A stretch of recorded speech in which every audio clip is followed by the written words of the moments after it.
आप कहते हैं कि हम टेंशन में हैं महाराज जी, बड़ी टेंशन है, टेंशन भी है।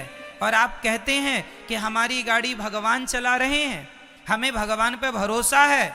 या तो भरोसा होगा या तो चिंता होगी, दोनों एक साथ कभी नहीं हो सकते, है ना। गाल भी फूल जाए, ठहाका भी लग जाए, दोनों एक साथ नहीं हो सकते। या तो टेंशन है, आपको टेंशन है तो भरोसा नहीं है, और भरोसा होगा तो फिर चिंता नहीं होगी। आप लोग क्यों नहीं भगवान पे भरोसा करते, क्यों नहीं भगवान पे विश्वास करते? महाभारत के युद्ध से क्यों नहीं सीखते? जैसे अर्जुन ने अपनी गाड़ी भगवान को सौंप दी, क्यों ना आप लोग भी अपने जीवन की गाड़ी भगवान को सौंप कर निश्चिंत हो जाओ। जो करेंगे भगवान करेंगे। मारने वाला है भगवान, बचाने वाला है भगवान। मारेगा भी वही, बचाएगा भी वही, भूखा भी वही रखेगा और पेट भर खवाएगा भी वही। तो जब सब उसी को करना है तो फिर आप चिंता किस बात की करते हैं? अच्छा ये बताओ, आपका सोचा कुछ होता है? आपका सोचा होता है क्या? आपने सोच लिया कि ऐसा हो जाए तो हो जाएगा क्या? जब आपका सोचा कुछ नहीं होता, आपका चाहा कुछ नहीं होता, तो हम कहते हैं आप सोचो ही क्यों? क्यों सोचना है? सब भगवान कर रहे हैं, उन्हीं को करने दीजिए। हम तो देखो निमित्त मात्र हैं। बार बार मैं इन शब्दों को दोहराता हूं ताकि आपको किसी भी प्रकार से समझ में ये बातें आ जाएं। हमारी सफलता के जिम्मेदार कौन है? भगवान चाह रहे हैं कि आप जीत जाएं, इसलिए जीत गए। यदि आप हार गए हैं, असफल हैं, तो ये सोचो कि ये भी ईश्वर की मर्जी है। उसकी मर्जी में यदि चलो वो मुझे असफल ही रखना चाहता तो मैं उसकी मर्जी में खुश रहूं। जैसे भगवान रखें, जैसे रखें राम जी, रहना चाहिए। और सीताराम सीताराम कहना चाहिए। हर हाल में खुश रहने की आदत बनाओ, टेंशन मुक्त रहो, चिंता मुक्त रहो। जो करेंगे भगवान अच्छा करेंगे। एक पिता को चिंता होती है, महाराज मेरी बेटी सयानी हो गई है, बताओ मैं शादी करूं, लड़का ही नहीं मिल रहा है, महाराज जी बड़ी टेंशन है, बेटी का विवाह कैसे होगा? भाई लड़का देखो तो मन लगा के, कर्म तुम करो मन लगा के, चिंता ना करो, जब समय होगा अपने आप हो जाएगी। तुम कर्म करते रहो लेकिन चिंता ना करो। आप लोग चिंता करने लग जाते हैं। भैया को जगाइयो जरा। चिंता नहीं, चिंतन करना है। क्या करना है? क्या करना है मेरी मां? चिंतन। जो करने वाले हैं वो कौन है करने वाला? पितामह भीष्म ने प्रतिज्ञा ले ली, कल के युद्ध में पांडवों को मार डालूंगा। ये प्रतिज्ञा किसने ली थी महाभारत में? भीष्म पितामह ने। द्रौपदी दौड़ी दौड़ी रात्रि के 11 बजे आई।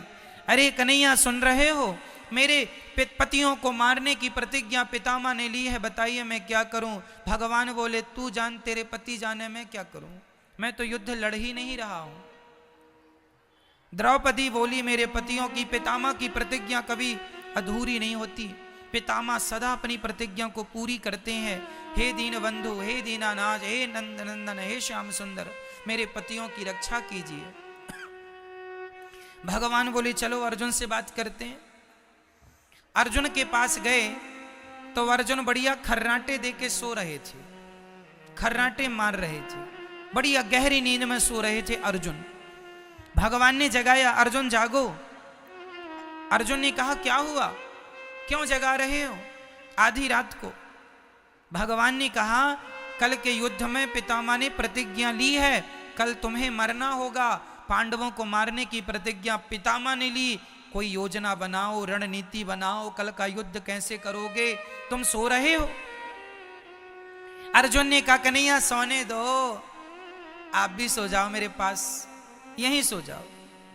भगवान बोले क्यों, तुम्हें नींद आ रही है? कल के युद्ध में, कल निर्णायक युद्ध होने वाला है। पितामह भीष्म की प्रतिज्ञा कभी झूठी नहीं होती। अपने बचाव की कोई प्लानिंग क्यों नहीं करते? अर्जुन ने मुस्कुराते हुए कहा, कन्हैया, जिसके रक्षक आप हो उस व्यक्ति को चिंता करने की क्या जरूरत है? हम तो निश्चिंत सो रहे हैं, आपके भरोसे सो रहे हैं। हम तो आपके भरोसे सो रहे हैं कि हमारे रक्षक तो भगवान श्री कृष्ण हैं। आपके होते हुए पितामह हमें मार डालेंगे क्या? ये अर्जुन का क्या था? ये अर्जुन का क्या था? देखो, जहां विश्वास पुष्ट है, जहां विश्वास अधिक है, क्या वहां चिंता है? और जहां चिंता है मतलब वहां विश्वास। तो आप में से कितने लोगों को भगवान पर विश्वास है? यदि है तो फिर अब ये बताओ कि आप में से चिंता किस किस को है? मेरी मां, चिंता नहीं, सौंप दो, अब सौंप दिया इस जीवन का सब भार तुम्हारे हाथों में है। जीत तुम्हारे हाथों में है, हार तुम्हारे। कर्म करना हमारा काम है, कर्म करना हमारा काम। कर्म हम करें, उसका परिणाम क्या होगा ईश्वर जानते हैं। इसलिए निश्चिंत हो जाओ भगवान के भरोसे। टेंशन नहीं, चिंता, खुश रहा करो, प्रसन्न रहा करो। ये सोचकर कि ये आज बताओ सूर्य भगवान आए, किसकी मर्जी से आए, आपकी या मेरी? बोलो मेरी मां। आज रात होगी किसकी मर्जी से?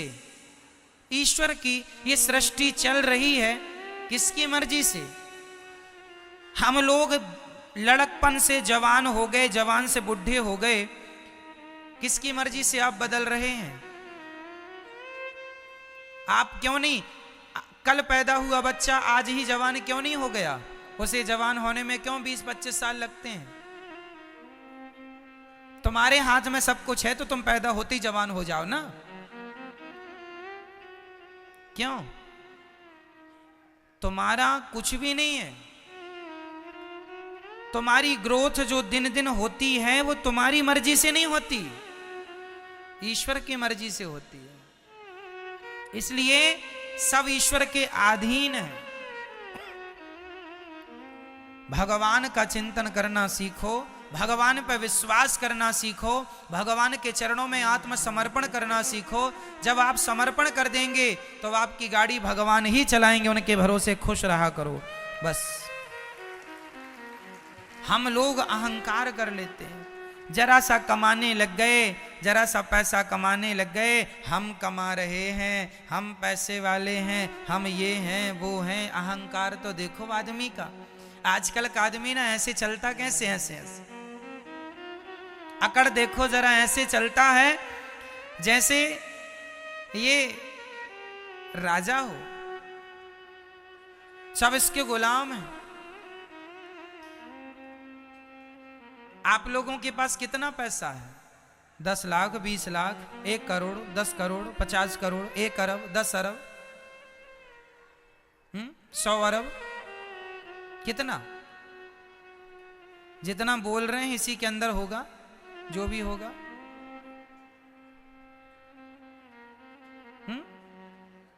मेरी मां, रावण कितना धनवान था, उसके धन की कोई सीमा नहीं थी। सोने की लंका थी, सोने चांदी हीरे मोती के खजाने भर रखे थे। इतना बड़ा आदमी था रावण। पूछो जरा कहां गई तुम्हारी वो लंका? रावण भैया कहां गई तुम्हारी वो शान? कहां गई तुम्हारी वो अकड़? कहां गया तुम्हारा वो अहंकार? अहंकार रावण जैसों का ना टिका मेरी मां। जिनकी लंका सोने की थी तो हमारा और आपका अहंकार टिक जाएगा मैया? बोलो मेरी मां। इसलिए अहंकार ना हो। किस बात का अहंकार? आप लोगों को अहंकार है या नहीं? नहीं। मैं बताता हूं आपको अहंकार किस बात का है। ये बेटा मेरा है, मैं इसकी मां हूं, ये भी अहंकार ही है। मैं इसका पिता हूं, ये भी अहंकार ही है। ये घर मेरा है, ये भी अहंकार ही है। मैंने तुम्हें रोटी दी, ये भी अहंकार ही है। मैं ना होता तो तुम मर जाते, ये भी अहंकार ही है। इसलिए इन शब्दों का प्रयोग कभी नहीं करना चाहिए। जो बेटा आपका है, बेटी है, पति है, पत्नी है, घर है, गाड़ी है, पैसा है, ये मेरा है ऐसा ना कहा करो। ये सब कुछ भगवान का है। ईश्वर ने हमें केवल जिम्मेदारी दी है संभालने की, हम संभाल रहे हैं बस। हम मैनेजर हैं, मालिक नहीं हैं। आप किसी बच्चे की मां नहीं हो। ये जो आपका बेटा है, ये आपका बेटा है ना मेरी मां। आप कहती हो ये बेटा मेरा है, तुम केवल इसलिए तो कहती हो मेरा बेटा क्योंकि तुमने 9 महीने गर्भ में रखा है। 9 महीने गर्भ में रखने से आपने कह दिया ये बेटा मेरा है। लेकिन जिस परमात्मा ने तुम्हारे बच्चे को आंखें दी हैं, आंखों की कीमत जानते हो बाजार में कितनी होगी? आंखों के इलाज में करोड़ों रुपए लग जाते हैं। जिनके इलाज में करोड़ों लग रहे हैं उन आंखों की कीमत क्या होगी? ये अनमोल रतन है। परमात्मा ने आंखें दी, परमात्मा ने सुनने को कान दिया, परमात्मा ने चलने को पांव दिया, परमात्मा ने खाने को बोलने को मुंह दिया, सब ईश्वर ने दिया। तुमने तो केवल 9 महीने पेट में रखा, तो पेट में रखे हो इसका इतना अहंकार कि ये मेरा बेटा है। तुम्हारा बेटा पैदा होए तुरंत भगवान को सौंप दो, हे नाथ ये आपकी संपत्ति है, आपको सौंप रही हूं, ये आपका है, आप जानो, आपका काम जाने। हाँ, मैं यदि आपने मुझे मां बनाया है तो मैं इसको मां बन करके इसकी जिम्मेदारी पूरी करूंगी। इसे नहलाना, धुलाना, खिलाना, पिलाना, संस्कार देना, खड़ा करना, ये मेरी जिम्मेदारी है। जिम्मेदारी निभाओ, ये ना हो कि ये मेरा है ना, ये सब भगवान का है। बेटी तुम्हारी नहीं, बेटा तुम्हारा नहीं, सब किसका है? सब पर किसका अधिकार है? तुम्हारा था तो छोड़ के चला गया, रोक लेते ना तुम्हारा था तो। इसका मतलब तुम्हारा तो था ही नहीं, तुमने तो झूठा अहंकार बना लिया ये मेरा है। यही बात अपने पिता को, मतलब हर बाप को याद रखनी चाहिए। कोई तुम्हारा नहीं है। जिस घर में आप रहते हो वो घर आपका नहीं। भाव ये बना के चलो कि वो घर भगवान का है। संपत्ति सब रघुपति के यहाँ, सब भगवान का है। तो फिर हम कौन हैं? हम तो भगवान के घर में किराएदार हैं, हम ईश्वर के किराएदार हैं। ये भावनाएं बन जाएं तो आप अपने घर में नहीं, आप स्वर्ग में रहेंगे, ऐसा आपको लगने लगेगा। हमारा घर स्वर्ग है। भगवत भाव से रहना सीखो तो सही। आजकल आदमी, अच्छा ये बताओ, बैंक का मैनेजर जो होता है, बैंक में यदि 1000 करोड़ रुपए रखा है तो बताइए क्या वो पैसा बैंक, क्या वो पैसा मैनेजर का है? बोलो मेरी मां। नहीं, वो पैसा मैनेजर का नहीं है, पर देख रेख किसकी है? देख रेख मैनेजर की है। हिसाब किताब करेगा कौन? मैनेजर। देख रेख मैनेजर की है। मैनेजर बैंक में मैनेजमेंट के लिए होता है। मैनेजर मालिक नहीं है, मालिक तो गवर्नमेंट है बैंक की। मैनेजर केवल वो मैनेजर लाखों लेता है, लाखों देता है, लेकिन लाखों लेने में और लाखों देने में उसका कुछ भी नहीं है। क्यों जी? सही है। वो एक मैनेजमेंट के लिए है, उसका नहीं है, पर काम वही करता है। उसी प्रकार तुम्हारे घर में जो तुम्हारा बेटा, बेटी, पति, पत्नी, घर द्वार, फैक्ट्री, मकान, दुकान जो है, सब कुछ भगवान का है। पर तुम मैनेजर बनके तुम मैनेजमेंट करो, तुम संभालो, जिम्मेदारी तुम निभाओ। जैसे बैंक का मैनेजर बैंक को संभालता है, लेकिन वो ये नहीं कहता कि ये बैंक मेरी है। वो ये नहीं कहता कि ये बैंक उसी तरह आप ये ना कहो कि ये पत्नी, ये पति, ये परिवार मेरा है, ये कहो कि ये सब भगवान का है। संभालना आपको ही है, पर अहंकार रहित होकर, अहंकार से मुक्त होकर संभालना है। ये संपत्ति सब रघुपति के यहाँ, सब कुछ किसका है? अरे और तो सब ठीक है, पति पत्नी बेटा बेटी, ये शरीर भी तुम्हारी प्रॉपर्टी नहीं है। आज हमारी एक किडनी कितने की होगी बाजार में बताओ? यदि आप अपनी किडनी बेचेंगी मेरी मां, कम से कम 50 लाख रुपए में बिक जाएगी। हाँ या ना? हाँ या ना? आपकी एक किडनी 50 लाख में बिक सकती है, तो दोनों 1 करोड़ की हो गई। चलो आपकी एक आंख यदि आप बेचना चाहें तो कितने की बिकेगी? बोलो मेरी मां, आपकी एक आंख की कीमत क्या है जरा बताओ मुझे। कम से कम 1 करोड़ मिल जाएंगे आपको एक आंख के। 2 आंख मतलब 2 करोड़। ऐसे शरीर के सारे पार्ट्स आप बेचने लग जाएंगे तो आप करोड़पति बन जाएंगे पल भर में। तो ये जो करोड़ों की प्रॉपर्टी है आपकी, शरीर रूपी प्रॉपर्टी, सच्ची बताना क्या ये प्रॉपर्टी भी आपकी है? नहीं, शरीर हमारा धन है, लेकिन ये मेरा नहीं है। अपने आप को सदा सबसे अलग रखना, हम बिल्कुल अहंकार शून्य हो। हमें कैसा होना है मेरी मां? अहंकार, जोर से बोलो मेरी मां, अहंकार, अहंकार शून्य, अहंकार रहित होना है। रही बात हमारी कि हम कौन हैं, तो हमारी असलियत लोग नहीं जानते। आप लोग अपनी असलियत नहीं जानते। आपको पता है आपकी असली औकात क्या है?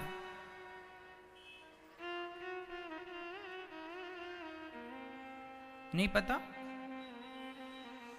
हमारी असली औकात क्या है? छोटे मुंह बड़ी बातें हैं, बुरा ना मानना मेरी बातों का, लेकिन मैं आपको आपकी औकात दिखाऊंगा। हम सबकी असली औकात क्या है? जो हम लोग बड़ी बड़ी बातें करते हैं, बड़ी बड़ी गाड़ियों में, बड़े बड़े महंगे महंगे गद्दों में लोग सोते हैं, बड़े बड़े बंगलों में लोग रहते हैं। ठीक है, आप बड़े बंगले में, बड़ी गाड़ी में, बड़े आलीशान जिंदगी जी रहे हैं, लेकिन कब तक? एक दिन आपको इन बंगलों से, इन गाड़ियों से उतरकर एक दिन अंत में एक लकड़ी की सैया पर सोना पड़ेगा। लकड़ी का बिस्तर होगा जिसे चिता कहते हैं। सही कह रहा हूं क्या मैं? हम लोग, सब लोग, चाहे अमीर हो चाहे गरीब हो, एक दिन हमारा अंतिम बिस्तर कौन है? बोलो मेरी मां, हम सबका आखिरी बिस्तर क्या है? चिता। एक दिन हम चिता पर जाएंगे और हमारे अपने आग लगाएंगे और हम धू धू करके जल जाएंगे, और जलने के बाद रह जाएगी तो केवल राख रह जाएगी, आपकी और हमारी। कहां चला गया तुम्हारा वो अहंकार? कहां गया तुम्हारा वो घमंड? मेरी गाड़ी, मेरा बंगला, मुझे जानता नहीं मैं कौन हूं? जानता हूं साहब, आज नहीं कल मुट्ठी भर राख बन जाओगे, फूंक मारने से उड़ जाओगे। ये आपकी और हमारी अंतिम औकात यही है कि हम मुट्ठी भर राख हैं, फूंक मारने से उड़ जाएंगे। आज कर लो तुम बड़ी बड़ी बातें, कर लो खूब घमंड, मैं ये हूं, मैं वो हूं, मुझे नहीं जानते, मेरी पहचान ऊपर तक, ऐसा लोग कहते हैं। ठीक है साहब, बना लो पहचान ऊपर तक, वो सारे ऊपर वाले हवा में उड़ रहे हैं राख बन के, तुम उन्हीं के भरोसे हो ना। इसलिए हमारी असली औकात हमारी मुट्ठी भर राख बनना है। इसलिए हम अहंकार ना करें, शांति से जीवन जिएं। थोड़ा अपमान हो सह लो, थोड़ा सम्मान हो मस्त रहो, खुश रहो, ना अपमान में उलझो ना सम्मान में उलझो, भगवत चिंतन करते रहो। श्रीमन्नारायण चरणौ शरणम शरणम प्रपद्ये श्रीमते नारायणाय नमः। हे श्रीमन नारायण, हम आपके चरणों की शरण ग्रहण करते हैं। हे नाथ, हमें स्वीकार कीजिए। बोलो हे श्रीमन नारायण, हम आपके चरणों की शरण ग्रहण करते हैं। हे नाथ, हम कामी हैं, क्रोधी हैं, लोभी हैं, अहंकारी हैं। हे नाथ, हम पापी हैं, अधम हैं, नीच हैं। हे नाथ, हमें